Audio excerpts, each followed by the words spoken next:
ظہیرالدین بابر کے بارے میں پڑھا تھا، اسے ایک بار جسم پر خارش ہو گئی۔ خارش اتنی شدید تھی کہ اگر کوئی کپڑا اس کے جسم سے چھو بھی جاتا تو اس کے منہ سے چیخ نکل جاتی تھی۔ اس کے مخالف شیبانی خان کو پتہ چلا تو وہ عیادت کے بہانے اس کی تکلیف انجوائے کرنے کے لیے آ گیا۔ بابر کو اطلاع ہوئی تو اس نے سر سے لے کر پاؤں تک شاہی لباس پہنا، سر پر تاج رکھا اور دربار میں آ کر اس کے سامنے بیٹھ گیا۔ شیبانی خان سارا دن اس کے ساتھ بیٹھا رہا۔ اس نے کھانا بھی اس کے ساتھ کھایا، لیکن بابر نے اپنی تکلیف اپنے چہرے اور آواز تک نہ آنے دی، یہاں تک کہ آخر میں شیبانی خان مایوس ہو کر چلا گیا۔ مہمان جو ہی محل سے نکلا، بابر نے فوری طور پر اپنا سارا لباس اتار پھینکا۔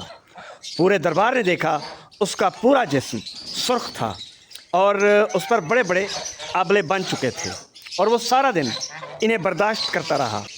زندگی کا نچوڑ ہے، دنیا کو ہمارے دکھوں اور تکلیفوں سے کوئی فرق نہیں پڑتا، لہٰذا ہمیں چاہیے ہم اگر بیمار ہیں تو اپنی بیماری کو گردن سے نیچے چھپا لیں، اسے چہرے پر نہ آنے دیں۔ ہم اگر غریب ہیں تو غربت ہماری شکل اور ہمارے جسم پر دکھائی نہیں دینی چاہیے۔ ہم اگر ناکام ہیں تو ناکامی ہمارے حلیے، ہماری صورت پر نہیں آنی چاہیے۔